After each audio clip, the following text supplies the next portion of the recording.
যখন স্বরাষ্ট্রমন্ত্রীকে জিজ্ঞেস করা হচ্ছে এই ধরনের প্রশ্নগুলো যে অস্ত্র উদ্ধার কিংবা উনি পেঁয়াজের কথা বলছেন, পেঁয়াজের দাম মানে ঠাট্টা তামাশার মতো মনে হচ্ছে বিষয়গুলো।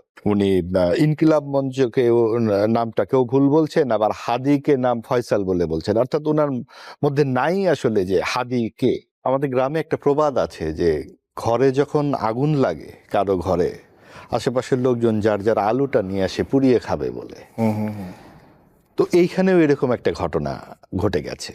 আসলে দেখুন যে এখানে আগুন লেগেছে, মানে হাদি সাহেব গুরুতর আহত। যখন স্বরাষ্ট্রমন্ত্রীকে জিজ্ঞেস করা হচ্ছে এই ধরনের প্রশ্নগুলো যে অস্ত্র উদ্ধার কিংবা উনি পেঁয়াজের কথা বলছেন, পেঁয়াজের দাম মানে ঠাট্টা তামাশার মতো মনে হচ্ছে বিষয়গুলো। অর্থাৎ স্বরাষ্ট্রমন্ত্রী যারা হয়, সেটা আওয়ামী লীগের আমলেও আমরা দেখেছি। ওই যে রানা প্লাজার সময়ে যে বিএনপি এসে বোধ হয় খাম্বা ধাক্কা দিচ্ছে, আমরা বিএনপির স্বরাষ্ট্রমন্ত্রীকে বলতে শুনেছি আল্লাহর মারা আল্লাহ নিয়ে গেছে। এখন শুনছি বর্তমান স্বরাষ্ট্র উপদেষ্টা বলছেন যে পেঁয়াজের দাম 25 টাকা বেড়ে গেছে। এবং আজকে শুনলাম উনি একটা ভিডিওতে যে উনি ইনকিলাব মঞ্চকে নামটা কেউ ভুল বলছেন, আবার হাদিকে নাম ফয়সাল বলে বলছেন, অর্থাৎ ওনার মধ্যে নাই আসলে যে হাদি কে। তো যেই গণ অভ্যুত্থান থেকে এই সরকার এসেছে ক্ষমতায়, সেই গণ অভ্যুত্থানের বড় বড় যে সমস্ত ছাত্র নেতারা, তাদের কি তারা ঠিকমতো চিনতে পারছেন না? অর্থাৎ গণ অভ্যুত্থানের কতখানি চেতনা বা প্রত্যয় সরকারের উপদেষ্টাদের মধ্যে আছে, এই প্রশ্ন কিন্তু আমাদের জাগে। যিনি স্বরাষ্ট্র মন্ত্রণালয়ের দায়িত্বে, তিনি যখন এই হাদির মতো একজন প্রাণবান তরুণের নামটি ঠিকমতো বলতে পারেন না, তখন আমাদের বিস্ময় জাগে। এবং এই বিস্ময় আমরা দেখি যে সরকারের দুর্বলতা, সরকারের অক্ষমতা, সরকারের অযোগ্যতা আমাদেরকে ক্ষুব্ধ করে।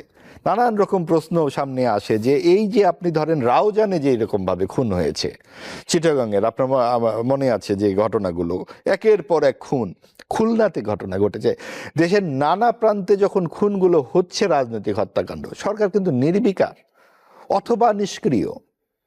তারই ধারাবাহিকতায় আজকে একদম প্রকাশ্য দিবালোকে বেলা 2টার সময় রিক্সা দিয়ে যাচ্ছে, এখানে এসে একেবারে মগজ বরাবর গুলি ছুড়ে দিয়ে এলো।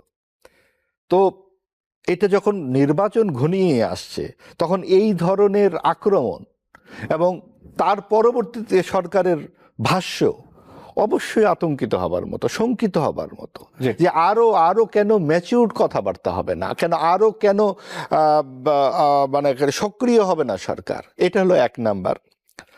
2 নাম্বার হচ্ছে যে এই যে ঘটনাটি ঘটেছে, অবশ্যই যারা এখানে পলাতক 1 নাম্বার সন্দেহভাজন হিসেবে তাদেরকেই বলতে হয় যে আওয়ামী লীগের নেতারা যারা বিদেশ থেকে হুঙ্কার দিচ্ছেন, অনুতপ্তহীন লজ্জাহীনভাবে কথা বলছেন, তাদেরকে অবশ্যই সন্দেহের বাইরে রাখার তো কোনো কারণ নাই। কিন্তু এটা আবার এরকম না হয় যে আওয়ামী লীগের সময় কোনো ঘটনা ঘটলেই বিএনপি জামাতের উপরে দোষ দেওয়া হতো, কোনো রকম তদন্ত না করেই। এখনো এরকম যাতে না ঘটে, অর্থাৎ আমরা জানতে চাই এবং এটা আর যেন পুনরাবৃত্তি না ঘটে। আপনার সময় ঘনিয়ে আসছে, দেশ পুরোপুরি নির্বাচনের জন্য প্রস্তুত। এখন সরকারের যেই দুর্বলতাগুলো আছে সেইগুলো যেন আরো বেশি স্পষ্ট না হয়। অনেক ধন্যবাদ।